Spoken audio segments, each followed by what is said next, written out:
ഇവിടെ ഇരിക്കുന്ന ഉമ്മമാരോട് ഒറ്റ ചോദ്യം ചോദിക്കാനുള്ളത്, +2 പഠിക്കുന്ന നിങ്ങളുടെ മകന്റെ, +2 അതിന്റെ മുകളിലും പഠിക്കുന്ന നിങ്ങളുടെ മകളുടെ മേശവലിപ്പ് തുറക്കാൻ ധൈര്യമുള്ള ഉമ്മമാരാരുണ്ട്? ഭൂകമ്പങ്ങൾ വീട്ടിനകത്തില്ലാതിരിക്കാൻ എല്ലാം ഇറങ്ങിപ്പോയിട്ട് നമ്മൾ അറിയാം. എൻ്റെ മോളെ തരും ഞങ്ങള്, അതിനപ്പുറത്തൊരു സ്ത്രീധനമില്ല. ആണുങ്ങൾ ആണത്തം കാണിക്കണം. ആണിന്റെ മഹത്വം എന്താണെന്നറിയോ?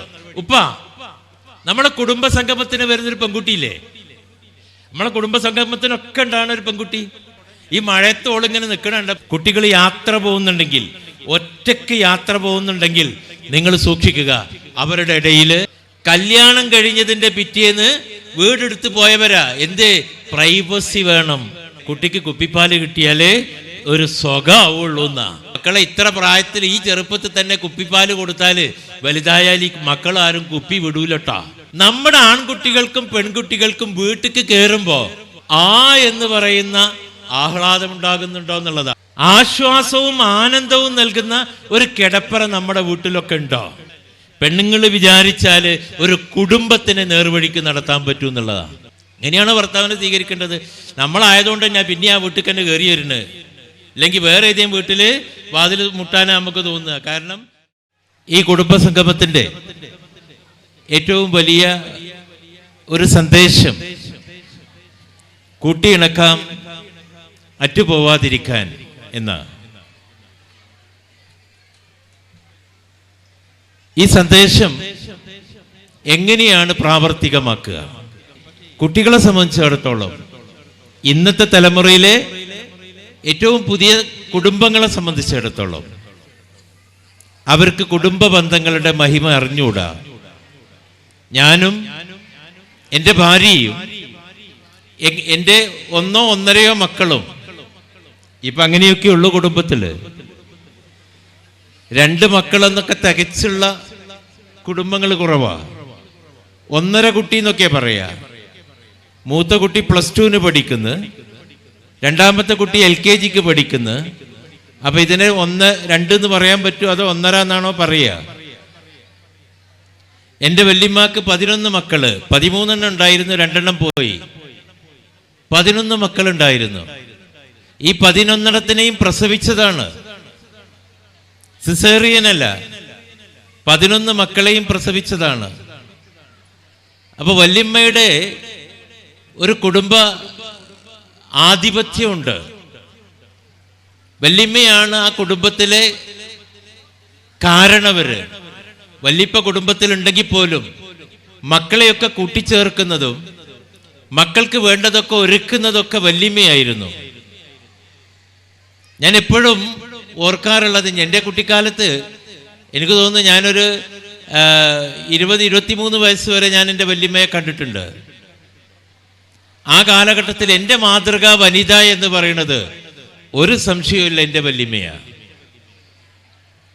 എന്തെങ്കിലും ഒരു കുടുംബത്തിനകത്ത്, അന്നത്തെ കുടുംബത്തിൻ്റെയൊക്കെ ഭദ്രത നിങ്ങൾക്കറിയാലോ, കിട്ടുന്നത് എന്ത് തന്നെയായാലും ഒരു പാത്രത്തിലാണ് കിട്ടുന്നതെങ്കിൽ അത് തൻ്റെ കെട്ടിയോനോ ഒരു ഓഹരിയും ബാക്കി 11 മക്കൾക്കും മറ്റൊരു ഓഹരിയുമാക്കി വെക്കാൻ വല്യമ്മക്ക് കഴിഞ്ഞിരുന്നു എന്നുള്ളതാണ്. ഇന്ന് വീട്ടില് ഞാൻ ഈ പറഞ്ഞ 2 മക്കളാണെങ്കിൽ പോലും ഈ 2 മക്കൾക്കിടയിൽ പോലും നമുക്ക് കൊടുക്കാൻ കഴിയാതെ പോകുന്നു. പണത്തിലും പ്രതാപത്തിലും നമ്മളൊക്കെ ഒരുപാട് വളർന്നു. എന്നാൽ പോലും നമ്മുടെ മക്കള് ഇന്ന് നമ്മുടെ കുടുംബത്തിൽ അസംതൃപ്തരാ. ഇവിടെ കാരണവന്മാര് പറഞ്ഞ 1-2 കാര്യങ്ങൾ നിങ്ങൾ ശ്രദ്ധിച്ചോന്നറിയില്ല. ഈ കുടുംബ ബന്ധം അല്ലെങ്കിൽ ഈ കുടുംബങ്ങള് ഏറ്റവും കാലികമായ ഒരുപാട് ഭീഷണിയെ നേരിടുന്നുണ്ട്. 1, മക്കൾക്ക് വിദ്യാഭ്യാസം കൊടുക്കുന്നതിൽ പലപ്പോഴും നമ്മൾ പരാജയപ്പെടുന്നു. 2, മക്കൾക്ക് സ്നേഹം പങ്കിടുന്നതിൽ നമുക്ക് പരാജയപ്പെടുന്നു. 3, മക്കൾ ലഹരി പോലുള്ള തിന്മകളിലേക്ക് നീങ്ങുന്നതിൽ നിന്ന് തടയാൻ നമുക്ക് സാധിക്കാതെ വരുന്നു. 4, ഈ കുടുംബത്തിൻ്റെ ഒരു ആഭിജാത്യമുണ്ട്, ഒരു പാരമ്പര്യമുണ്ട്. അതിൽ നിന്നെല്ലാം വിട്ടൊഴിഞ്ഞ് അല്ലേ സ്വാതന്ത്ര്യത്തിൻ്റെ മേഖലകൾ തേടിപ്പോകുന്ന ആൺകുട്ടികളുടെയും പെൺകുട്ടികളുടെയും കാലമാണെന്ന്. ഞാൻ കഴിഞ്ഞ ദിവസം കൊച്ചിയിലെ ഒരു ക്രിസ്ത്യൻ കുടുംബത്തിൻ്റെ സംഗമത്തിൽ സംസാരിക്കാൻ പോയ സമയത്ത് ഞാൻ അനുഭവിച്ച അല്ലെങ്കിൽ ഞാൻ കേട്ടിട്ടുള്ള കാര്യങ്ങൾ, ആ കുടുംബത്തിലുള്ള ചെറുപ്പക്കാരികളായ പെൺകുട്ടികൾ, കേൾക്കണേ, ഉമ്മമാരോടാ പറയുന്നത്, ഇത് സിയാങ്കണ്ടത്ത് അല്ലെങ്കിൽ ഈ പുളിക്കൽ ഭാഗത്തുള്ള നമ്മുടെ ഒന്നും കുടുംബത്തിൽ ഉണ്ടാവില്ല എന്നുള്ളതൊന്നും അത്ര സധൈര്യം പറയാൻ ഇവിടെയുള്ള ഒരു രക്ഷിതാവിനും സാധ്യമല്ല ഇന്നത്തെ കാലത്ത്. അവിടെ കണ്ടൊരു കാഴ്ച, അവിടെ പെൺകുട്ടികൾ, പുതിയ തലമുറയിലെ പെൺകുട്ടികൾ വിവാഹത്തിനോട് വിമുഖത കാണിക്കുന്നു, കല്യാണം വേണ്ടാന്ന് പറയുന്നു. ആലോചിച്ച് നോക്കിയിട്ടുണ്ടോ അത്? എന്തുകൊണ്ട്? ഇത് നമ്മുടെ മുസ്ലിം കുടുംബത്തിലെ പെൺകുട്ടികൾ പോലും പറയുന്നു കല്യാണം വേണ്ടിക്ക. എന്താ കാരണം? എന്തിനാണ് ഞാൻ കല്യാണം കഴിക്കുന്നത് എന്നുള്ളൊരു ചോദ്യം എന്നോട് ചോദിക്കുന്നു. നമ്മൾ അതിന് പറയുന്ന ഇസ്ലാമിക വശങ്ങളൊന്നും അവർക്ക് സ്വീകാര്യമല്ല. ഞാൻ ഇത്ര പഠിച്ചിട്ടുണ്ട്, എൻ്റെ പഠിപ്പിനൊത്ത, എൻ്റെ പഠനത്തിനെ മാനിക്കുന്ന ഒരു ചെറുപ്പക്കാരൻ, ഒരു പുതിയാപ്പിളയെ എനിക്ക് കിട്ടുമോ? എനിക്ക് വരുമാനമുണ്ട്. പെൺകുട്ടികൾ പറയുകയാണ്, ഞാൻ IT പ്രൊഫഷനില്, ഞാനൊരു ടെക്കിയാണ്. ടെക്കി എന്ന് പറഞ്ഞാൽ എനിക്കൊരു ടെക്നോളജി അറിയാം, അതുകൊണ്ട് മാസത്തിൽ എനിക്ക് ലക്ഷക്കണക്കിന് രൂപ വരുമാനമുണ്ട്. ഞാൻ ഈ വരുമാനം എന്തിനാണ് മറ്റൊരാൾക്ക് വേണ്ടിയിട്ട് ചെലവഴിക്കുന്നത്? ഞാൻ എന്തിനാണ് എൻ്റെ കെട്ടിയോൻ്റെ ഉമ്മനെ സഹിക്കുന്നത്, നാത്തൂമാരെ സഹിക്കുന്നത്? അല്ലേ? ഇതൊക്കെ ചോദിക്കുന്നു പെൺകുട്ടികൾ ഇന്ന്. ആലോചിച്ച് നോക്കുക. പിന്നെ ഒരു കുടുംബം വേണമെന്നുണ്ടെങ്കിൽ എനിക്കതിന് കല്യാണം എന്നുള്ള ഒരു ഇൻസ്റ്റിറ്റ്യൂഷണലൈസ് ചെയ്യുന്ന സംവിധാനത്തിന് പുറത്തും സംവിധാനങ്ങൾ ഉണ്ടല്ലോ, അല്ലേ? ഇന്നത്തെ തലമുറയിലെ കുട്ടികൾ പോകുന്നത് ലിവിങ് ടുഗദർ ആണ്. Living together. ഇതിൽ മുസ്ലിം കുട്ടികൾ ഉണ്ടാവുമോ? വളരെ വലിയൊരു ശതമാനം മുസ്ലിം കുട്ടികളും ഇന്ന് ലിവിങ് ടുഗദറിലേക്ക് പോകുന്നു. ഒരുമിച്ച് ജീവിക്കുക, മടുക്കുമ്പോൾ എണീറ്റ് പോവുക. ഒരുമിച്ച് ജീവിക്കുക. എപ്പോഴാണ് നമുക്ക് പരസ്പരം മടുക്കുന്നത് അന്ന് നമുക്കിത് നിർത്തിപ്പോവുക. കയ്യിലൊരു ട്രോഫിയോ വല്ലതും കിട്ടുകയാണെങ്കിൽ അതിനെയും കൊണ്ട് പിന്നീട് ജീവിക്കുക. ഈ ഒരു അവസ്ഥയിൽ ഇന്ന് കുട്ടികൾ മാറുന്നു എന്നുള്ളതാണ്. ഇവിടെയൊക്കെ എവിടെയാണ് അബദ്ധങ്ങൾ സംഭവിച്ചത്? കുടുംബത്തില്, വീട്ടില് നമ്മൾ അതിന് വേണ്ട ശിക്ഷണം കൊടുത്തില്ല. വിദ്യാഭ്യാസം കൊടുക്കുന്ന ഘട്ടത്തിൽ നമ്മൾ മക്കൾക്ക് കൊടുക്കേണ്ട മറ്റൊരു വിദ്യാഭ്യാസം ഉണ്ടായിരുന്നു. കുടുംബത്തിന്റെ പവിത്രത നമ്മൾ മക്കൾക്ക് പറഞ്ഞ് മനസ്സിലാക്കി കൊടുക്കേണ്ട ഒരു കാര്യമായിരുന്നു. അത് നമ്മൾ ചെയ്യാതെ പോയത് കൊണ്ടാണ്. ഉമ്മാർക്കും ഉപ്പമാർക്കും ഇന്ന് മക്കളുടെ മുന്നിലിരിക്കാൻ സമയമില്ലല്ലോ. ഉണ്ടോ? ഈ പുതിയ തലമുറയിലെ, പഴയ തലമുറയല്ല, ഇന്ന് നമ്മളൊക്കെ തന്നെ, ഞാൻ പറയുന്നത് നിങ്ങൾ ആരെയും കുറ്റപ്പെടുത്തുകയല്ല, ഞാൻ എന്നോടും എൻ്റെ കുടുംബത്തിനോടും പറഞ്ഞ കാര്യമാണ് ഞാൻ നിങ്ങളുടെ മുമ്പാകെ പറയുന്നത്. ഇന്ന് നമുക്ക് മക്കളുടെ മുമ്പാകെ ചെലവഴിക്കാൻ സമയമുണ്ടോ എന്നുള്ളതാണ്. ആർക്കെങ്കിലും ഒരു സമയമുണ്ടോ എൻ്റെ മക്കളുടെ മുമ്പാകെ ചെലവഴിക്കാൻ? ഇല്ല. ഇന്ന് നമ്മളെ മക്കളെ നോക്കാൻ നമ്മൾ മാത്രമേ ഉള്ളൂ എന്നുള്ള കാര്യവും മറക്കരുത്. പണ്ട് അല്ലേ, നമ്മുടെ കുടുംബത്തിൽ ഇങ്ങനെയൊന്നുമില്ല. പാപ്പയും മക്കളും ഏട്ടനും അനിയനും എളാപ്പയും എളാമ്മയും അമ്മായിയും ഒക്കെ ഒരു കുടുംബത്തിൽ ജീവിച്ചിരുന്ന ഒരു കൂട്ടുകുടുംബ സ്ഥിതി ഉണ്ടായിരുന്നു.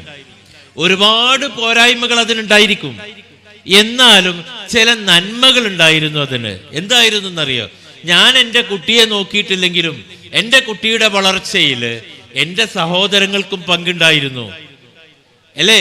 എൻ്റെ വാപ്പാക്ക് മാത്രമല്ല എൻ്റെ കുട്ടിയുടെ വളർച്ചയിൽ, എൻ്റെ എളാപ്പാർക്കും മൂത്താപ്പാർക്കും എളാമ്മമാർക്കും ഒക്കെ തന്നെ എൻ്റെ മക്കളുടെ വളർച്ചയിൽ പങ്കുണ്ടായിരുന്നു. ഇന്ന് കല്യാണം കഴിഞ്ഞതിൻ്റെ പിറ്റേന്ന് വീടെടുത്ത് മാറിയവരാ നമ്മള്. കല്യാണം കഴിഞ്ഞതിൻ്റെ പിറ്റേന്ന് വീടെടുത്ത് പോയവരാ. എന്തേ? പ്രൈവസി വേണം. ഒരു കല്യാണമൊക്കെ കഴിഞ്ഞ് ഭാര്യയും ഭർത്താവും പിന്നീട് തറവാട്ട് താമസിക്കാൻ പറ്റൂല, പിന്നെ അവൻ വീടെടുത്തു പോകുന്നു, അല്ലെങ്കിൽ ജോലി സ്ഥലത്തേക്ക് പോകുന്നു. അവർക്കുണ്ടാകുന്ന മക്കളെ തിരുത്താൻ, നേർവഴിക്ക് നടത്താൻ ഇന്ന് അവർ മാത്രമേ ഉള്ളൂ. അത് നമ്മൾ മനസ്സിലാക്കുന്നില്ല. ആകെ ഞാൻ പറഞ്ഞ പോലെ 1-2 മക്കളേ ഉള്ളൂ. ഇവരെ നോക്കാൻ കഴിയില്ല നമുക്ക്. കാരണം നമ്മൾ ഭാര്യയും ഭർത്താവും ജോലിക്ക് പോകുന്ന പുതിയ കാലഘട്ടം.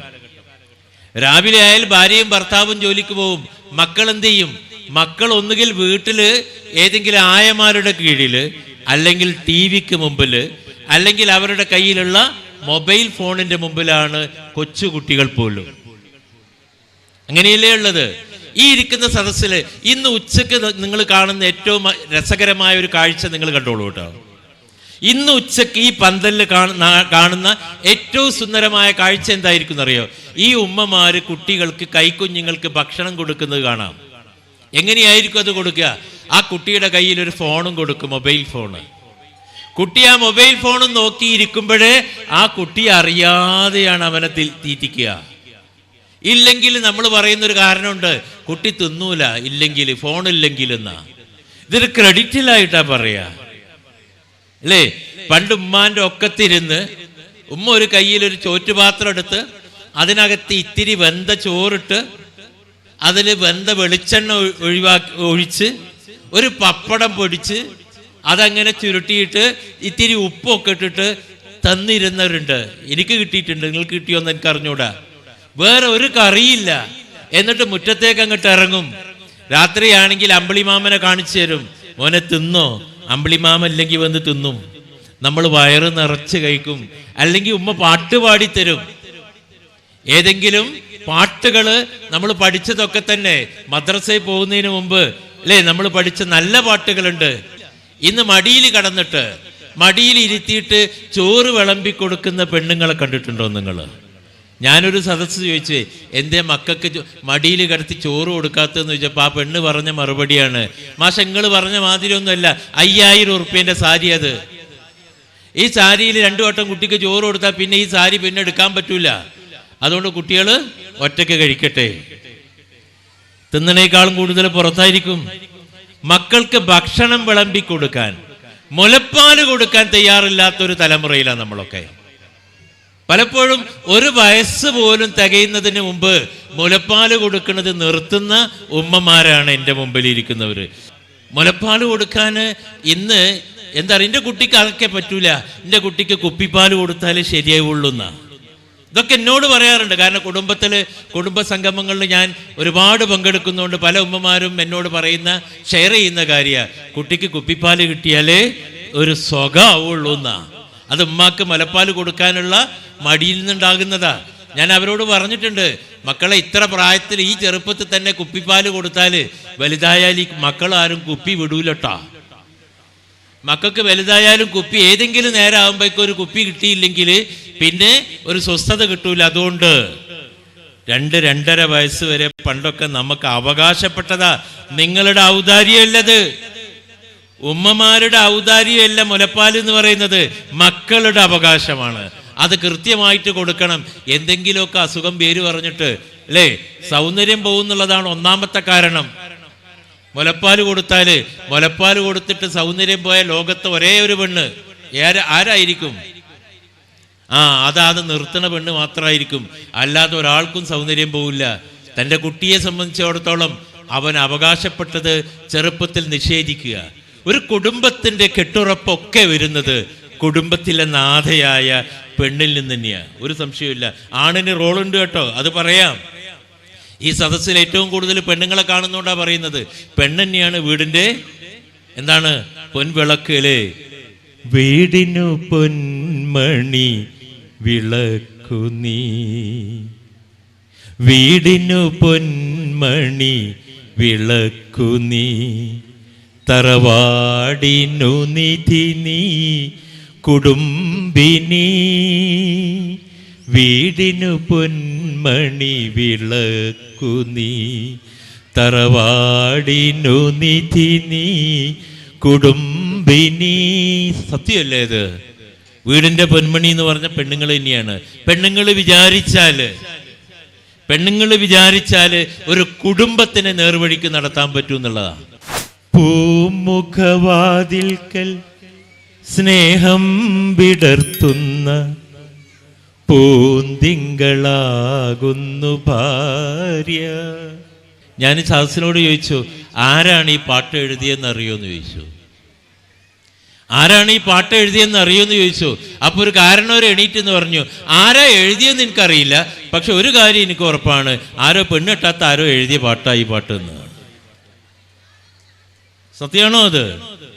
വീടിന് പൊന്മണി വിളക്ക് നീ, തറവാടിന് നിധി നീ, കുടുംബിനി, അല്ലേ?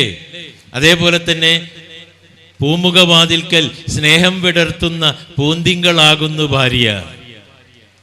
രാത്രിയിൽ ഒരു 10 മണി 11 മണി നേരത്ത് കടയൊക്കെ അടച്ച് തൻ്റെ പണിയൊക്കെ തീർത്ത് പുതിയാപ്പിള വീട്ടിലേക്ക് ഇങ്ങനെ വരിക. പുതിയാപ്പിള വീട്ടിലേക്ക് വന്നിട്ട് വീട്ടിൻ്റെ സ്വന്തം വീടിൻ്റെ വാതിലില് ബെല്ലടിക്കുക. അപ്പോഴൊരു വാതിൽ തുറക്കല്. സ്വന്തം പെണ്ണ്, സ്വന്തം ഭാര്യ വന്നിട്ട് ആ വാതിൽ തുറക്കുക. അതാണ് പൂമുഖ വാതിൽക്കൽ, അല്ലേ? എങ്ങനെയാണ് ചൂലുമായി നിൽക്കുന്ന? അങ്ങനെയാണോ? അങ്ങനെ ആരോ പാടിയിട്ടുണ്ടത്. എങ്ങനെ ഉണ്ടായിരിക്കും ആ 11 മണി നേരത്ത് പെണ്ണിനെ കാണൽ? എങ്ങനെയായിരിക്കും? ഒരു ചുരിദാർ എടുത്തിട്ടുണ്ട്, അല്ല ചുരിദാറല്ല, ഒരു മാക്സി ഇട്ടിട്ടുണ്ടാവും പെണ്ണ്. ആ മാക്സിയിൽ രാവിലെ മുതൽ രാത്രി വരെ കഴിച്ച എല്ലാ ചാറും കറിയും കൂട്ടാനും ഒക്കെ തന്നെ ആ പിന്നെ മാക്സിയിലുണ്ടാവും. ഇതും വെച്ചിട്ട് ആ വാതിൽ തുറക്കുക. ഇയാൾ കണി കാണൽ എങ്ങനെയാണ്? പൂമുഖവാതിൽക്കൽ സ്നേഹം വിടർത്തും. ഇങ്ങനെയാണോ ഒരു ഭർത്താവിനെ സ്വീകരിക്കേണ്ടത്? ഇങ്ങനെയാണോ ഭർത്താവിനെ സ്വീകരിക്കേണ്ടത്? നമ്മളായതുകൊണ്ട് ഞാൻ പിന്നെ ആ വീട്ടിൽ തന്നെ കയറി വരുന്നത്. അല്ലെങ്കിൽ വേറെ ഏതെങ്കിലും വീട്ടിൽ വാതിൽ മുട്ടാനാണ് നമുക്ക് തോന്നുക. കാരണം ഏറ്റവും സന്തോഷവതിയായിരിക്കേണ്ടത് ഭാര്യ ആരുടെ മുമ്പിലാണ്? ഒരു സംശയവും വേണ്ട, മക്കളുടെ മുമ്പിനേക്കാളേറെ ഭർത്താവിൻ്റെ മുമ്പിലായിരിക്കണം. ഭർത്താവ് വീട്ടിലേക്ക് ഇറങ്ങി കയറി വരുന്ന നേരത്ത് കുളിച്ചൊരുങ്ങി, ഏത് പ്രായത്തിലും കുളിച്ചൊരുങ്ങി വൃത്തിയായി ഒരു ചിരിയോടുകൂടെ പുഞ്ചിരിയോടുകൂടെ ഭർത്താവിനെ സ്വീകരിക്കുന്ന പെണ്ണുങ്ങളുണ്ടോ? ഇന്ന് രാത്രി കൊല്ലോളി കുടുംബത്തിൽ അങ്ങനത്തെ പെണ്ണുങ്ങളെ കാണാം. ഒരു സംശയവും വേണ്ട, ഉണ്ടാവും. ഒരു 2ാം മധുവിധി ഇന്ന് തുടങ്ങും, അതിലും സംശയമില്ല. ഇത് തന്നെയാണ് കുടുംബത്തിലെ കുടുംബം എന്ന് പറഞ്ഞാൽ കൂടുമ്പോ ഇമ്പമുണ്ടാകുന്നത് എന്ന് ഇവിടെ നേരത്തെ MLA പറഞ്ഞു. ഇത് പലതും കൂടുമ്പം ഭൂകമ്പം ഉണ്ടാവുക. പല കുടുംബത്തിലും കൂടുമ്പോ ഭൂകമ്പം ഉണ്ടാവുക. ഭാര്യയും മക്കളും ഭർത്താവും തമ്മിലുള്ള അത്രയുള്ള കെമിസ്ട്രി അങ്ങനെയാ. കുടുംബത്തിൽ ഭൂകമ്പങ്ങൾ ഉണ്ടാകുന്നു. ഇത് തിരുത്താൻ അതിനൊക്കെ തന്നെയാണ് ഈ സംഗമങ്ങൾ എന്ന് പറയുന്നത്. മനോഹരമായ രമ്യഹർമ്മം പോലുള്ള, കൊട്ടാരം പോലുള്ള വീടൊരുക്കിയിട്ടില്ലേ നമ്മളൊക്കെ? ഞാൻ പല കൊല്ലോളിക്കാരുടെയും ചില വീടൊക്കെ കണ്ടിട്ടുണ്ട്.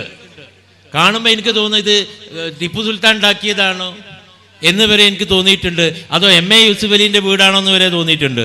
അത്രയും വലിയ വീടൊക്കെ ഉള്ള കൊല്ലോളിക്കാരൊക്കെ ഉണ്ട്. ഒന്നും മോശമല്ല, പക്ഷേ വീട് എങ്ങനെയായിരിക്കണം എന്നുള്ളതാണ്.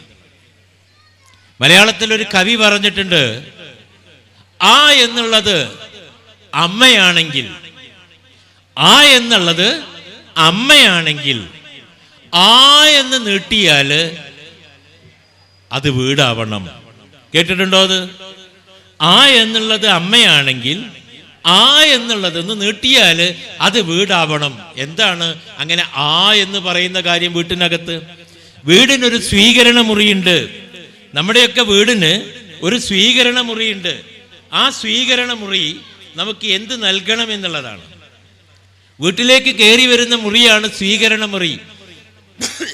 പലയിടത്തു നിന്നും ജോലിയും എല്ലാ തിരക്കും കഴിഞ്ഞ് നമ്മുടെ വീടിൻ്റെ സ്വീകരണ മുറിയിൽ നമ്മൾ പറയുന്ന കോലായ, നമ്മളെ പഴയ വീടുകൾക്കൊക്കെ കോലായ ഉണ്ട്. ആ കോലായിലേക്കാണ് കയറുമ്പം ഞാൻ പറഞ്ഞ ആ എന്ന് പറയുന്ന ഒരു സാധനമുണ്ട്. അവിടെ നമുക്ക് ആഹ്ലാദം കിട്ടണം. നമ്മുടെ വീടിൻ്റെ കോലായിലേക്ക് കയറുമ്പോൾ നമുക്ക് ആഹ്ലാദം തോന്നുന്നുണ്ടോ? ഇല്ലെങ്കിൽ പിന്നെ നമ്മുടെ മക്കൾക്ക് അവിടെ എന്ത് കാര്യം? കേൾക്കുന്നുണ്ടോ ഇത്? നമ്മുടെ കുട്ടികൾക്ക്, നമ്മുടെ ആൺകുട്ടികൾക്കും പെൺകുട്ടികൾക്കും വീട്ടിലേക്ക് കയറുമ്പോൾ ആ വീടിൻ്റെ കോലായിലേക്ക് കാല് വെക്കുമ്പോൾ ആ എന്ന് പറയുന്ന ആഹ്ലാദം ഉണ്ടാകുന്നുണ്ടോ എന്നുള്ളതാ. അവിടെ ഉഗ്രശാസനയോടുകൂടെ വാപ്പ നിന്നിട്ട്, അല്ലേ, അല്ലെങ്കിൽ ഉമ്മ വടിയും പിടിച്ച് നിന്നിട്ട് കുട്ടികളെ ശകാരിക്കുന്ന, അല്ലെങ്കിൽ കുട്ടികളെ ചീത്ത പറയുന്ന ഒരു കാഴ്ചയാണെങ്കിൽ ആ വീടിൻ്റെ കോലായിലേക്ക് ചവിട്ടാൻ മക്കൾ തയ്യാറാവില്ല. അവർ മറ്റു സൗകര്യങ്ങൾ, മറ്റ് ആഹ്ലാദകരമായ കേന്ദ്രങ്ങൾ തേടിപ്പോവും. അതുകൊണ്ട് വീട്ടിൻ്റെ സ്വീകരണ മുറി നമുക്കും നമ്മുടെ മക്കൾക്കും കുടുംബത്തിനും ഒക്കെ തന്നെ ഏറെ പ്രിയപ്പെട്ട ആഹ്ലാദം നൽകണം. യെസ്. രണ്ടാമത്തത്, വീട്ടിനകത്ത്, നമ്മുടെയൊക്കെ വീട്ടിനകത്ത് ഒരു വായനാമുറിയുണ്ട്. ഒരു വായനാമുറിയുണ്ട്. കുട്ടികൾ പഠിക്കാനിരിക്കുന്ന ഒരു മുറിയുണ്ട് നമ്മുടെ വീട്ടിനകത്തൊക്കെ. ആ മുറി എന്ത് തരണം നമ്മുടെ മക്കൾക്ക്? ആ മുറിയിൽ നിന്ന് മക്കൾക്ക് ആത്മവിശ്വാസം കിട്ടണം. ആ മുറിയിൽ നിന്ന്, കുട്ടികൾ വായിക്കുന്ന മുറിയിൽ നിന്ന് കുട്ടികൾക്ക് കിട്ടേണ്ടത് വീണ്ടും എന്ന് പറയുന്ന ഒരു സാധനമാണ്. ആത്മവിശ്വാസം കിട്ടണം. കിട്ടുമോ നമ്മുടെ വീട്ടിലേക്ക് ഈ വായനാ മുറിയിൽ നിന്ന്? അവിടെ തന്നെയല്ലേ നമ്മൾ TV കൊണ്ടുവച്ചത്? അവിടെ തന്നെയല്ലേ നമ്മുടെ എല്ലാ തരത്തിലുള്ള വൃത്തികേടുകളും വെച്ചത്? അവിടുന്ന് എങ്ങനെയാണ് കുട്ടിക്കൊരു ആത്മവിശ്വാസം ഉണ്ടാവുക? രാവിലെ തുറക്കുന്ന അല്ലെങ്കിൽ രാത്രിയിൽ തുറക്കുന്ന TV-ക്കകത്തൂടെ വരുന്ന കാഴ്ചകൾ എന്തൊക്കെയാ? ഇതല്ലേ നമ്മളെ മക്കൾ കാണുക. ഞാനിപ്പോൾ ഈ 10ാം ക്ലാസ് പരീക്ഷ അടുത്ത സമയമാണല്ലോ. എൻ്റെ സ്കൂളിൽ ഞാനൊരു PTA പ്രസിഡൻ്റായ എൻ്റെ സ്കൂളിൽ ഒരു കുട്ടിയുടെ വീട്ടിലേക്ക് പോയപ്പോൾ അവിടുത്തെ ഉമ്മ ചെയ്യുന്ന പണി എന്താണെന്നറിയോ? ഉമ്മ ഒരു സീരിയൽ കണ്ടുകൊണ്ടിരിക്കുക. കുട്ടി തൊട്ടപ്പുറത്തിരുന്ന് വായിക്കുന്നുണ്ട്. ഞാൻ ആ അമ്മനോട് ചോദിച്ചു, അല്ല മക്കളും നിങ്ങളും ഒരു സ്ഥലത്തിരുന്ന് നിങ്ങൾ സീരിയൽ കാണലും മക്കൾ വായിക്കലും ഒരു സ്ഥലത്താണല്ലോ. അപ്പം എൻ്റെ ഉമ്മ പറഞ്ഞ മറുപടി എന്താണെന്നറിയോ? ഇല്ല, ഞാൻ കാണുന്ന നേരത്ത് കുട്ടികൾ ഇതൊന്നും ശ്രദ്ധിക്കൂല എന്നാ, കുട്ടികൾ വായിച്ചോളുന്നാ. കുട്ടികളെ കസാരൻ്റെ രീതി നിങ്ങൾക്ക് അറിയോ? ബാർബർ ഷാപ്പിലെ കസാര മാതിരിയാ. സീരിയലാണ് തുടങ്ങിയ കുട്ടികളെ കസാര, ബാർബർ ഷാപ്പിലെ കസാര മാതിരി ഇങ്ങോട്ട് തിരിയും. പിന്നെ TV പൂട്ടുന്ന നേരത്തെ മക്കൾ വായനയിലേക്ക് പോവുള്ളൂ. അവിടെ ആത്മവിശ്വാസം ഉണ്ടാവില്ല. അപ്പോൾ വീട്ടിലെ വായനാമുറി മക്കൾക്ക് ആത്മവിശ്വാസം കൊടുക്കാൻ കഴിയണം. മൂന്നാമത്തെ ഒരു മുറിയുണ്ട് വീട്ടില്. അത് വീട്ടിലെ പ്രാർത്ഥനാ മുറികളാണ്. നമ്മൾ നിസ്കരിക്കുന്ന മുറിയാ. എത്ര വലിയ വീട് കെട്ടിയിട്ട് ഒരുപാട് അതിഥികൾ വന്നാൽ താമസിക്കാനുള്ള വീടുണ്ട്, അവിടെ ഇരിക്കാൻ ഇവിടെ ഇരിക്കാൻ ഒക്കെ കെട്ടി നമ്മൾ ഒന്ന് പ്രാർത്ഥിക്കാൻ ഒരു മുറി കെട്ടിയിട്ടില്ല. ഒരു മുറിയില്ല നമുക്ക്. അതാ മൂലക്കൽ എവിടെയും പോയി ഇരുന്നിട്ട് കടന്ന് അല്ലെങ്കിൽ നിന്ന് നിസ്കരിക്കാനുള്ള സൗകര്യ പോരാ. ഒരു പ്രാർത്ഥനാ മുറി വേണം. ആ പ്രാർത്ഥനാ മുറിയിൽ വീണ്ടും ആത്മീയത നിറക്കാൻ പറ്റണം. മക്കൾ വായനക്ക് മുമ്പായിട്ട് ഇത്തിരി നേരം ഒരു പേജെങ്കിലും ഖുർആൻ ഓതട്ടെ, അല്ലെങ്കിൽ അത്തരത്തിൽ ആത്മീയ വിഷയങ്ങളെങ്കിലും പഠിക്കട്ടെ. ആത്മീയത നിറക്കാൻ പറ്റണം. ഇന്നത്തെ തലമുറയിൽ ഏറ്റവും കൂടുതൽ മദ്രസയിൽ പോയിട്ടുണ്ടോ എന്നവൻ ഏറ്റവും കൂടുതൽ എളുപ്പത്തിൽ വഴിയെറ്റി പോണൊരു കോല. കാരണം അവൻ അത് വേഗം ഉപേക്ഷിക്കുന്നു. അവന് ഭൗതികമായ ഒരുപാട് കാര്യങ്ങളിലേക്കാണ് അവൻ്റെ ചിന്ത മുഴുവൻ പോകുന്നത്. കാരണം വീട്ടിനകത്ത് നിന്ന് അവൻ ആത്മീയത ഒട്ടും കിട്ടുന്നില്ല. പുതിയ വിദ്യാഭ്യാസ രീതി അനുസരിച്ച് 8 മണിക്കൊക്കെ, രാവിലെ 8 മണിക്കൊക്കെയാണ് ഇംഗ്ലീഷ് മീഡിയം സ്കൂൾ തുടക്കുക. അതുകൊണ്ട് മദ്രസയിലേക്ക് ആളില്ല. എന്നാൽ സ്കൂളുകളിൽ വേണ്ടത്ര ഈ പഠനം കിട്ടുന്നുമില്ല. വീടുകളിൽ നിന്നാണ് ആത്മീയ ജ്ഞാനം നമുക്കിനി കൊടുക്കാൻ പറ്റുള്ളൂ, അല്ലാതെ നടക്കില്ല. അപ്പൊ വീടുകളിൽ നിന്നുള്ള ആത്മീയത കിട്ടണം. വീട്ടിലെ ഞാൻ മൂന്നാമത്തെ മുറി പറഞ്ഞു, പ്രാർത്ഥനാ മുറി. അത് ആത്മീയത കിട്ടണം. അപ്പോൾ സ്വീകരണ മുറിയിൽ ആഹ്ലാദവും, വായനാമുറിയിൽ ആത്മവിശ്വാസവും, പ്രാർത്ഥനാ മുറിയിൽ ആത്മീയതയും കിട്ടണം. ഇനി നമുക്ക് ഒരു അടുക്കളയുണ്ട് വീടിന്. നമ്മുടെ വീടിന് ഉണ്ടല്ലോ അല്ലേ? നമുക്കൊക്കെ വീട്ടിൽ അടുക്കളയുണ്ട്. ഇന്ന് വലിയൊരു സമാധാനമുള്ള ദിവസമാണ്. എന്നാ അടുക്കള പുകക്കണ്ട. അടുക്കളയിൽ ഇന്ന് ഒരു പണിയില്ല. ഇന്ന് ഇവിടെ തന്നെ, എനിക്ക് തോന്നുന്നു രാവിലെ ബ്രേക്ക്ഫാസ്റ്റ് ഇവിടെ തന്നെ ആയിരുന്നു എന്ന് എനിക്ക് തോന്നുന്നത്. പലർക്കും ബ്രേക്ക്ഫാസ്റ്റ് ഇവിടെ തന്നെയാണ്, അല്ലെങ്കിൽ ഇന്ന് ഉച്ചക്ക് ഭക്ഷണം ഇവിടെ തന്നെയാണ്. നമ്മുടെ വീടിൻ്റെ അടുക്കള നമുക്ക് ആരോഗ്യം തരണം. അതിന് അടുക്കള ഏറ്റവും സൗകര്യമുള്ള അടുക്കള. പണ്ട് നമ്മുടെയൊക്കെ വല്യമ്മമാര് ഉപയോഗിച്ചിരുന്ന അടുക്കള ഇവിടുത്തെ ഒറ്റ കുട്ടിക്കും ഓർമ്മയില്ല, ഒരു കുട്ടിക്കും അറിയില്ല. ഇപ്പോഴത്തെ പുതിയ തലമുറയിൽ ഒരു കുട്ടികൾക്കും അറിയില്ല പണ്ട് നമ്മുടെ വീടുകളിൽ ഉപയോഗിച്ചിരുന്ന ഒരു അടുക്കളയുടെ ചിത്രം. അത് ഇരുന്നു കൊണ്ടാ പണിയെടുക്കുക. നിലത്ത് ഇരുന്നു കൊണ്ട്, അല്ലേ, മുട്ടുംകാലിൽ അല്ലെങ്കിൽ നമ്മളിങ്ങനെ കുത്തി ഇരുന്നു കൊണ്ടാണ് അടുപ്പ് തീ കൂട്ടുക. രാവിലെ മുതൽ വൈകുന്നേരം വരെ, രാത്രി വരെ ആ അടുപ്പിൻ്റെ വക്കത്തുനിന്ന് എണീറ്റ് പോവുക, ഇരിക്കുക, എണീക്കുക, ഇരിക്കുക, വിറക് കത്തിക്കുക, വിറക് കീറുക. അന്നത്തെ പെണ്ണുങ്ങൾക്ക് ഊരൊക്കെ ഒരു പ്രശ്നം ഉണ്ടായിരുന്നില്ല. ഇന്ന് 30-35 വയസ്സ് കഴിഞ്ഞാൽ ഒരാൾക്ക് ഊരല്ല, പെണ്ണുങ്ങൾക്ക് പ്രത്യേകിച്ച് ഊരല്ല. എന്ത്? ഇന്നൊക്കെ തന്നെ അത്യാധുനിക കിച്ചണാണ്, യൂറോപ്യൻ മോഡൽ എന്നാണ്. യൂറോപ്യൻ മോഡൽ കിച്ചണുകളാണ് നമ്മുടെ. എന്നിട്ട് ആ കിച്ചണിൽ വല്ലതും ഉണ്ടാക്കുമോ? ഇല്ല. വൈകുന്നേരം ഒരു 4 മണിയാകുമ്പോൾ മൂപ്പർക്കൊരു വിളിയാ, നിങ്ങൾ വരുമ്പോൾ 4 ബ്രോസ്റ്റ് കൊണ്ടുവന്നോളിട്ടോ, അല്ലെങ്കിൽ 2 മന്തി വാങ്ങിക്കൊണ്ടുവന്നോളി, കഴിഞ്ഞ്. ഈ അടുക്കളയൊക്കെ ഉണ്ടായിട്ടും, ഇങ്ങനെയൊക്കെ സൗകര്യമുള്ള അടുക്കള ഉണ്ടായിട്ടും അവിടെയൊന്നും നമുക്ക് പാചകം ചെയ്യാൻ കഴിഞ്ഞില്ല. അപ്പോഴും നമുക്ക് ആരോഗ്യമില്ലാത്ത ഭക്ഷണം തന്നെ കഴിക്കണം.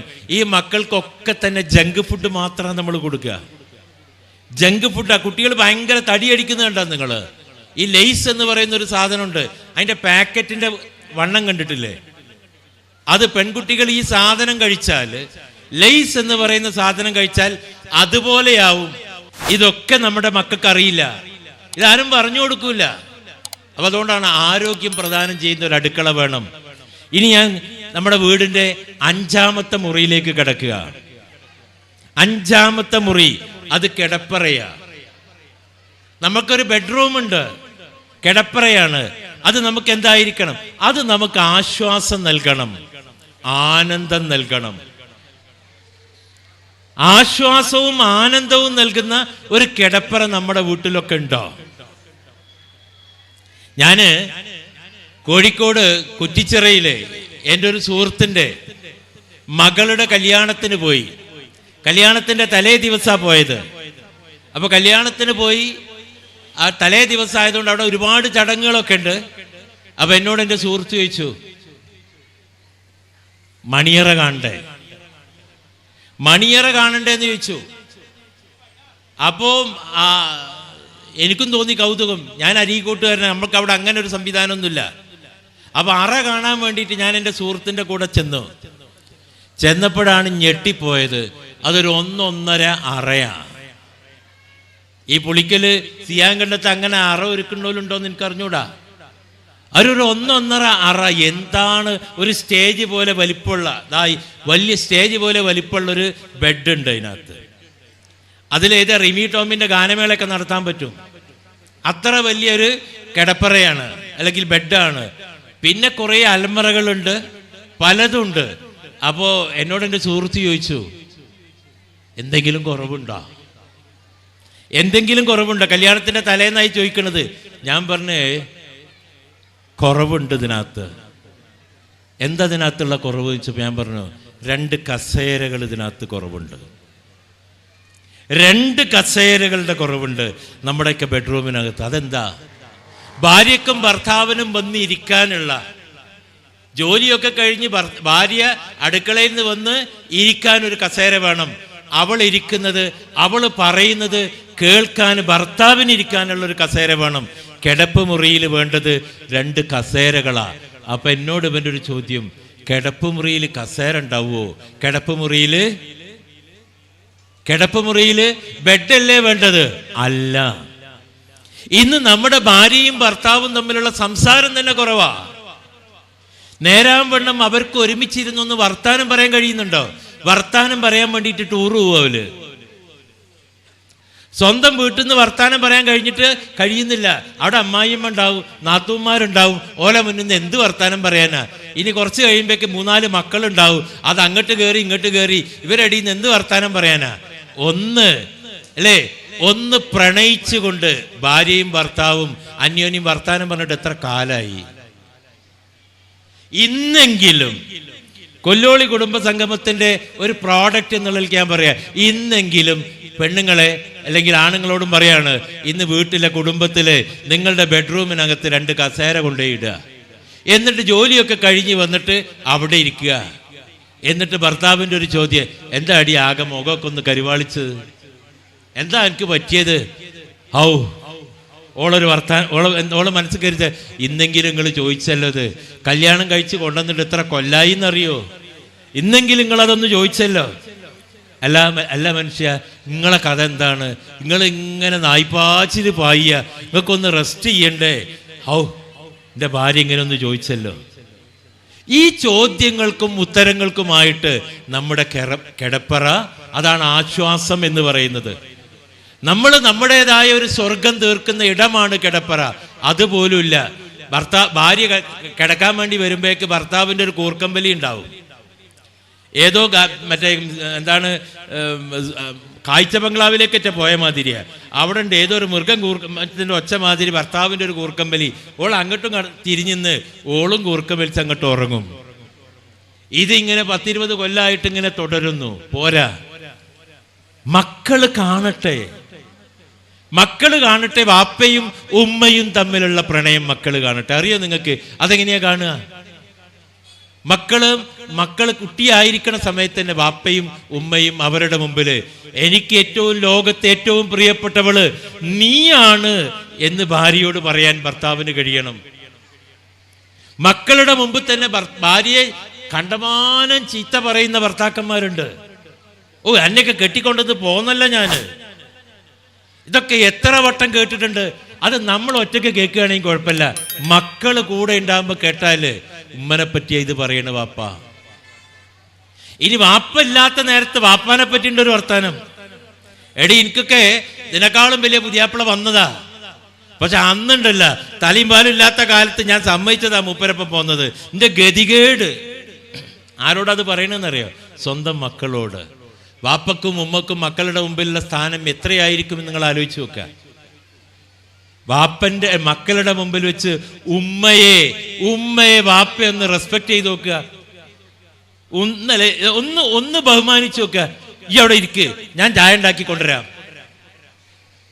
ഈ അവിടെ ഇരിക്ക്, ഈ എത്ര പാച്ചിലാ പായിണ്, ഈ അവിടെ ഇരിക്ക്, ഞാൻ ചായ ഉണ്ടാക്കി കൊണ്ടുവരാം എന്ന് ഒരു ഉമ്മയോട് ഒരു വാപ്പ പറഞ്ഞെങ്കില്, അല്ലേ? ഇന്നത്തെ ചായ, ഇന്ന് ആകെ ഒരു ചായ ഉണ്ടാക്കണ പണിയുള്ളൂ, അതും പാലൊന്നും ഒഴിക്കണ്ട, ഒരു കട്ടൻ ചായ ഞാൻ ഉണ്ടാക്കി തരാം എന്ന് പറയുന്ന ഒരു ഭർത്താവ്, അങ്ങനെയുള്ള ഒരു കുടുംബം, അത് മക്കള് കാണട്ടെ. മക്കളുടെ മുമ്പിൽ നായകൻ ആരാന്നറിയോ? ഹലോ, കേൾക്കുന്നുണ്ടത്? മക്കളുടെ മുമ്പിലെ നായകൻ മമ്മൂട്ടിയോ മോഹൻലാലോ ഒന്നുമല്ല. മക്കളുടെ നായകൻ സ്വന്തം വാപ്പയാണ്. ആ നായക സ്ഥാനം വാപ്പാക്ക് കിട്ടണമെങ്കിൽ വാപ്പാന്റെ കയ്യിൽ നിന്നുള്ള ഈ വില്ലത്തരം വാപ്പ ഒഴിവാക്കണം, അല്ലേ? അതേപോലെ മക്കളോടുള്ള വാപ്പയുടെയും ഉമ്മയുടെയും പെരുമാറ്റത്തിലും വേണം. മക്കളുടെയൊക്കെ മുമ്പിൽ നമ്മുടെ ഹൃദയം തുറന്നു കാണിക്കാൻ പറ്റണം.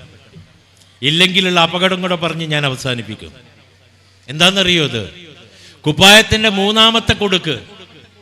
നമ്മുടെയൊക്കെ കുപ്പായത്തിന്റെ 3-ാമത്തെ കൊടുക്കിന്റെ പിറകിൽ ഒരു തുടിക്കുന്ന സാധനമുണ്ട്. അത് നമ്മുടെ ഹൃദയമാണ്. അത് മക്കൾക്ക് കാണിച്ചു കൊടുക്കാൻ വാപ്പാക്കും ഉമ്മാക്കും കഴിയണം. അല്ലേ, നമ്മളെ ഹൃദയം തുടിക്കുന്നത് മക്കള് കാണട്ടെ. നിങ്ങൾക്ക് വേണ്ടിയിട്ടാ മക്കളെ ഞാൻ കഷ്ടപ്പെടുന്നത്. വാപ്പ ഇതൊന്നും പറയില്ല, മക്കളിതൊന്നും കാണൂല. എന്നാൽ വാപ്പ അത് മനസ്സിലാക്കി കൊടുക്കണം. മക്കളെ, നീ ഇന്ന് പഠിച്ച് ഈ നേതാവ് അല്ലെങ്കിൽ ഈ നിലയിലെത്തിയത് വാപ്പ വെയിൽ കൊണ്ടിട്ടാ. നമ്മൾ പറയാറില്ലേ, മക്കൾ ഇന്ന് ഏൽക്കുന്ന തണലുകള് വാപ്പയുടെ വെയിലാണ് എന്നുള്ളത് മക്കൾ ഓർക്കണം. ഇതൊന്നുമില്ല, നമുക്കിതൊന്നും ആലോചിക്കാൻ പറ്റില്ല. കഴിഞ്ഞ ദിവസം ഉണ്ടായ ഒരു അനുഭവം കൂടെ ഞാൻ പറയാം. ഒരു ഉമ്മയും മോളും, കേൾക്കുന്നുണ്ടോ നിങ്ങൾ? ഒരു ഉമ്മയും മോളും PG കഴിഞ്ഞിട്ട് MSc കഴിഞ്ഞൊരു പെൺകുട്ടിയാ, കോഴിക്കോട് താമസിക്കുന്നു. ആ ഉമ്മക്ക് ഈ മോള് മാത്രമേ ഉള്ളൂ. ബാപ്പ മരിച്ചുപോയി. ഈ ഉമ്മ മകളെ അത്ര കഷ്ടപ്പെട്ടിട്ടാ വളർത്തിയത്. PGക്ക് പഠിച്ചു കഴിഞ്ഞു. ഈ പെൺകുട്ടി തിരുവനന്തപുരത്തേക്ക് ഒരു ഇന്റർവ്യൂവിന് പോവാ. അപ്പൊ ഉമ്മക്ക് ആദിയായി, എങ്ങനെയാ ഒറ്റക്ക് പോവാ? മോള് പറഞ്ഞു, ഉമ്മ, ഞാന് കോളേജിലൊക്കെ ഒറ്റക്കല്ലേ പോയത്, എനിക്കൊരു പ്രശ്നമില്ല, ഞാൻ ഒറ്റക്ക് പോയിക്കോളാം തിരുവനന്തപുരത്തേക്ക്. ഈ മകള് അങ്ങനെ കോഴിക്കോട്ട് നിന്ന് ട്രെയിൻ മാർഗം തിരുവനന്തപുരത്തേക്ക് പോകുന്നു. ഓരോ മിനിറ്റിലും ഉമ്മ വിളിച്ചു ചോദിക്കും, മോളെ എവിടെത്തി? ഞാൻ തിരൂരെത്തിമ്മ. കുറച്ച് കഴിഞ്ഞാൽ ഉമ്മ വീണ്ടും വിളിക്കും, മോളെ ഇപ്പൊ നീ എവിടെ എത്തി? ഞാൻ ഷൊർണൂരെത്തി. കുറച്ച് കഴിയുമ്പോൾ മകൾക്ക് ദേഷ്യം, ഉമ്മ ഞാൻ കൃത്യമായിട്ട് അവിടെ വൈകുന്നേരം അവിടെ എത്തും, അല്ല രാവിലെ അവിടെ എത്തും. രാവിലെ അവിടെ എത്തിക്കഴിഞ്ഞാൽ ഞാൻ ഇന്റർവ്യൂവിൽ പങ്കെടുത്ത് വൈകുന്നേരത്തെ വണ്ടിയിൽ തന്നെ തിരിച്ച് ഞാൻ പോരും, നിങ്ങൾ പേടിക്കണ്ട. എന്നാലും ഉമ്മക്ക് പേടിയ, ഒറ്റക്ക എൻ്റെ മോള് പോണത്. വലിയ കുട്ടിയാ, മുതിർന്ന കുട്ടിയാ, ഉമ്മയുടെ കഷ്ടപ്പാടൊക്കെ അറിയാം. അങ്ങനെ തിരുവനന്തപുരത്ത് പോയി ഇന്റർവ്യൂവിൽ പങ്കെടുത്ത് തിരിച്ചു തരാൻ നേരത്ത് ഉമ്മ വീണ്ടും വിളിച്ചു, മോളെ നീ എവിടെയപ്പോ? ഞാൻ ഇന്റർവ്യൂ ഒക്കെ കഴിഞ്ഞ് ഞാൻ റെയിൽവേ സ്റ്റേഷനിലുണ്ട്, കോഴിക്കോട്ടേക്കുള്ള ട്രെയിൻ കയറുക.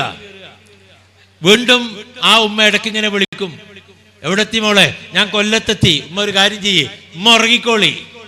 രാവിലെ ഞാൻ കോഴിക്കോട് റെയിൽവേ സ്റ്റേഷനിൽ എത്തിക്കഴിഞ്ഞാൽ ഞാനൊരു ഓട്ടോറിക്ഷ എടുത്ത് ഞാൻ വീട്ടിലെത്തിക്കോളാം. രാവിലെ ചായ കുടിക്കാനാവുമ്പോഴേക്ക് ഞാൻ വീട്ടിലെത്താം, ഉമ്മ ഉറങ്ങിക്കോളി. ഉമ്മക്ക് സമാധാനായി. ഉമ്മ ഉറങ്ങിപ്പോയി. രാവിലെ 8 മണിയായിട്ടും 9 മണിയായിട്ടും മോളെത്താത്തത് കൊണ്ട് ഉമ്മക്ക് ആദിയായി. ഉമ്മ വിളിച്ചു നോക്കി, മോളെ എവിടെയാ മോളെ എന്നുള്ളതൊക്കെ ഉമ്മ വിളിച്ചു നോക്കി. മോള് ഫോൺ എടുക്കുന്നില്ല. അപ്പൊ ഉമ്മക്ക് പേടിയായി, എന്ത് പറ്റി, എൻ്റെ മോളുടെ മൊബൈൽ ചാർജ് പോയതാണോ? ഉടനെ തന്നെ ആ മോളുടെ കൂട്ടുകാരികളൊക്കെ വിളിച്ചു പോയി, കോഴിക്കോട്ട് അങ്ങാടിയിലുള്ള അവിടെ എവിടെയെങ്കിലും എത്തിയിട്ടുണ്ട് മോള്. രാവിലെ അവരൊക്കെ പറഞ്ഞു ഞങ്ങളടുത്ത് എത്തിയിട്ടില്ല. 10 മണിയായി, 11 മണിയായി, മോൾ എത്തിയില്ല.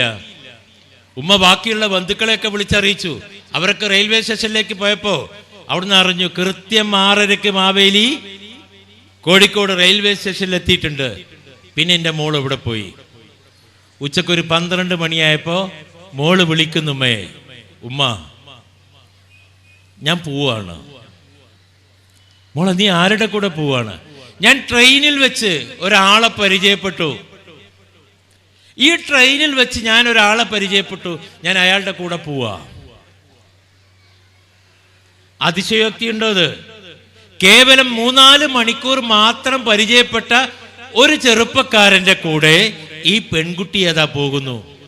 10-23 കൊല്ലം ഈ പെൺകുട്ടിയെ വളർത്തി വലുതാക്കിയ ഉമ്മയെ ഉപേക്ഷിച്ചുകൊണ്ട് ഈ പെൺകുട്ടി നാട് വിട്ടുപോയി. ഇത് സംഭവിച്ച കാര്യമാണ്.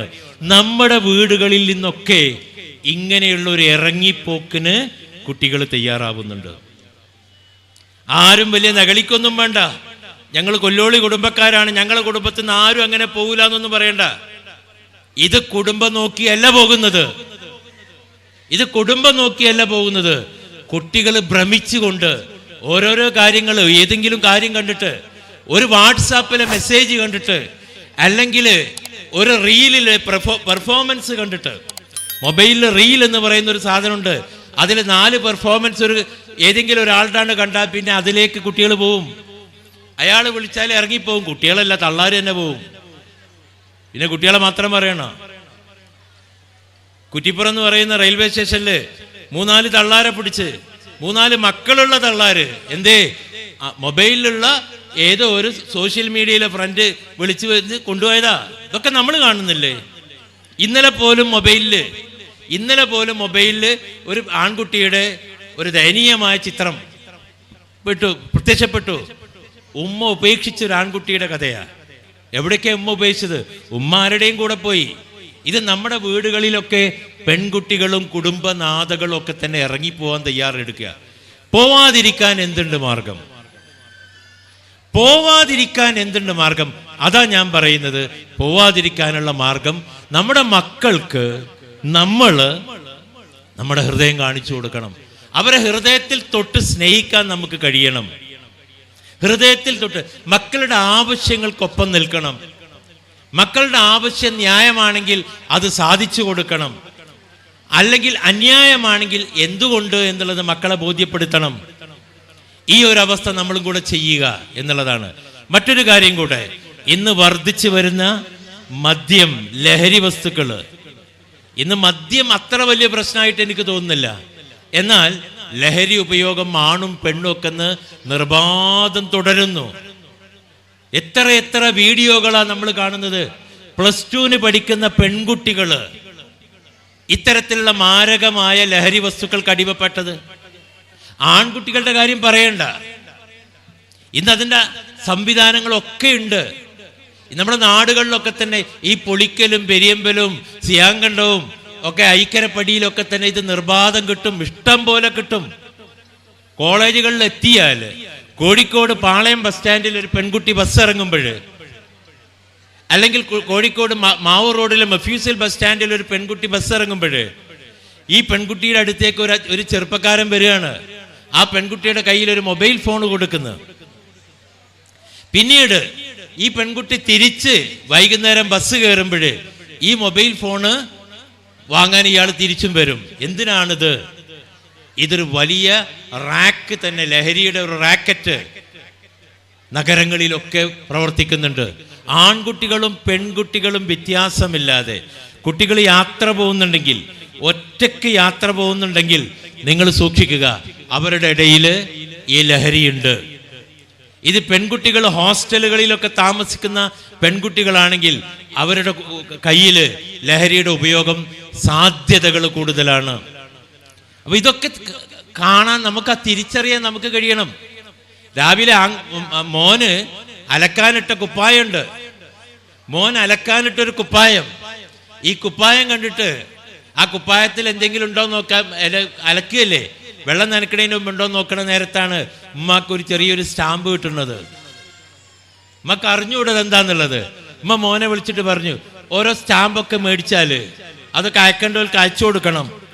ഇത് കുപ്പായത്തിന്റെ കീശി തന്നെ വെച്ചാൽ അപകട. കുട്ടി അത് കണ്ട ഉടനെ തന്നെ ഉമ്മാന്റെ കയ്യിൽ നിന്ന് ഈ സ്റ്റാമ്പ് കുത്തിപ്പറിച്ച് വാങ്ങി. ഈ സ്റ്റാമ്പ് എന്താണെന്നറിയോ? ഇത് നാവിലങ്ങോട്ട് വെച്ചാൽ പിന്നെ ഒരു അരമണിക്കൂർ നേരം, 1 മണിക്കൂർ നേരത്ത് ഇങ്ങനെയൊക്കെയുള്ള അവസ്ഥകളുണ്ട്. ഉച്ചക്ക് ഉറക്കം തൂങ്ങുന്ന കുട്ടികൾ നിങ്ങളുടെ വീട്ടിലുണ്ടെങ്കിൽ, സ്കൂളിൽ ഉറക്കം തൂങ്ങുന്ന കുട്ടികളെ കാണാം. ഉച്ചക്ക് ഉറപ്പിക്കുന്നു, ഞങ്ങൾക്ക് ഉറപ്പാണ് ആ കുട്ടി ലഹരി ഉപയോഗിച്ചിട്ടുണ്ട്.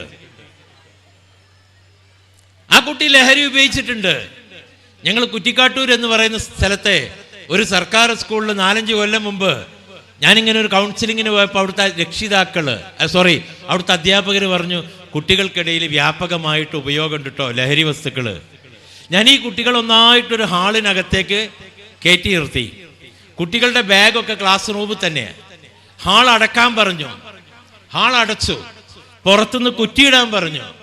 എന്നിട്ട് അധ്യാപകരോട് പറഞ്ഞു, കുട്ടികളുടെ ബാഗ് പരിശോധിക്കണം. അധ്യാപകർ പരിശോധിച്ചപ്പോൾ ഒരു കീസിൽ നിറയെ കിട്ടിയത് ലഹരി വസ്തുക്കളാ. ഏറ്റവും സങ്കടകരമായ കാര്യം പെൺകുട്ടികളുടെ ബാഗിൽ നിന്നായിരുന്നു ഏറ്റവും കൂടുതൽ കിട്ടിയത്. എന്തിനേറെ അതിനപ്പുറത്തുള്ള കാര്യം ഒരു പക്ഷെ ഇതുപോലുള്ള ഒരു കുടുംബ സദസ്സിൽ പറയാൻ പറ്റില്ല. പെൺകുട്ടികളുടെ ഇൻസ്ട്രുമെന്റ് ബോക്സിൽ നിന്ന് കിട്ടിയ സാധനത്തിന്റെ പേര് അതിവിടെ പറയാൻ പറ്റില്ല. ഞാൻ പറയുന്നത് ഇതൊന്നും നമ്മുടെ നാട്ടിലുണ്ടാവില്ല, എൻ്റെ കുടുംബത്തിലുണ്ടാവില്ല എന്നൊന്നും അഹങ്കാരം വെച്ച് പുലർത്തരുത്.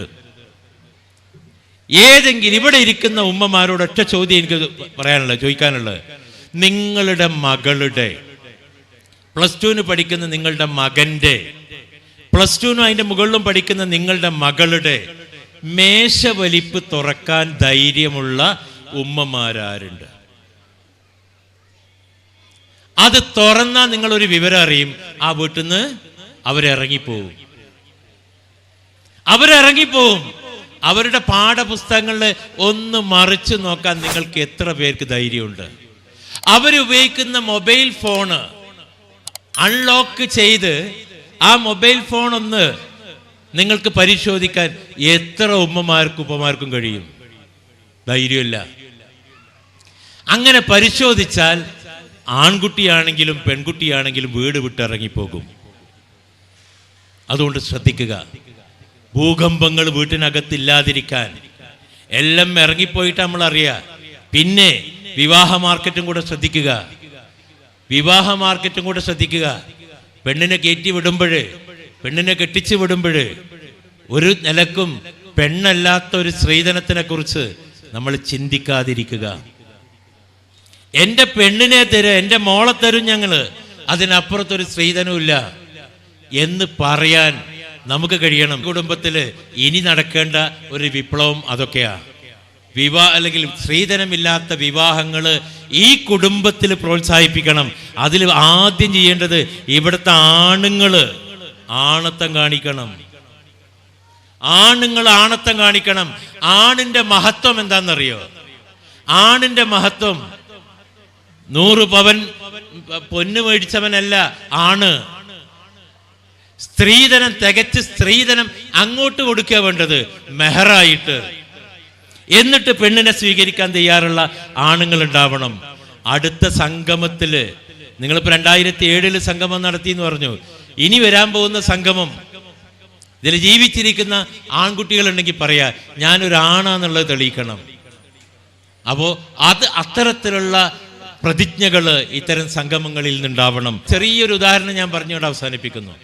എൻ്റെ മോൻ 10ാം ക്ലാസ്സിൽ പഠിക്കുന്ന സമയത്ത് നല്ലൊരു മഴയുള്ള ദിവസം ഇവൻ 10ാം ക്ലാസ്സിൽ സ്കൂളിൽ നിന്ന് അരീക്കോട് ഓറിയന്റൽ ഹൈസ്കൂളിൽ നിന്ന് നല്ല മഴയുള്ള ദിവസം നനഞ്ഞൊലിച്ച് വീട്ടിലേക്ക് കയറി വരുന്നു.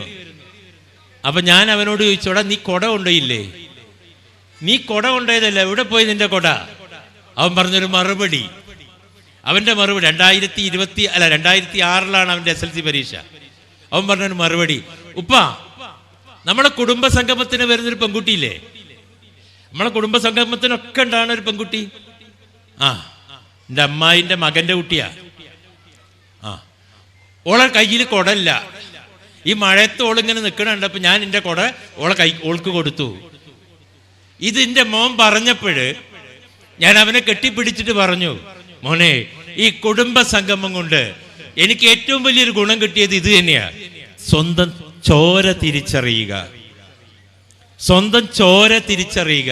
അങ്ങ് നടന്നു പോകുമ്പോൾ അല്ലെങ്കിൽ വാഹനത്ത് പോകുമ്പോൾ ഒരു കുടുംബ ബന്ധു ആ റോഡരികിൽ ഉണ്ടാകുമ്പോൾ അവിടെ നിന്ന് കാറ് നിർത്തി ബൈക്ക് നിർത്തി എവിടുക്കാ കാക്ക പോരി വണ്ടിയിൽ എത്തിച്ചു തരാം എന്ന് പറയുന്ന ഒരു കുടുംബത്തിലെ അല്ലെങ്കിൽ ഒരു കുടുംബ അംഗമാവാൻ നിങ്ങൾക്ക് സാധിച്ചാൽ അവിടെ തന്നെ ഈ കുടുംബ ബന്ധത്തിൻ്റെ ഈ കുടുംബ സംഗമത്തിൻ്റെ വിജയമായി ഞാൻ അവസാനിപ്പിക്കുന്നു. എല്ലാവർക്കും ഒരിക്കൽ കൂടി അഭിവാദ്യങ്ങൾ അർപ്പിച്ചുകൊണ്ട് ഞാൻ അവസാനിപ്പിക്കുന്നു. അസ്സലാമു അലൈക്കും വറഹ്മത്തുള്ളാഹി വബറകാതുഹു.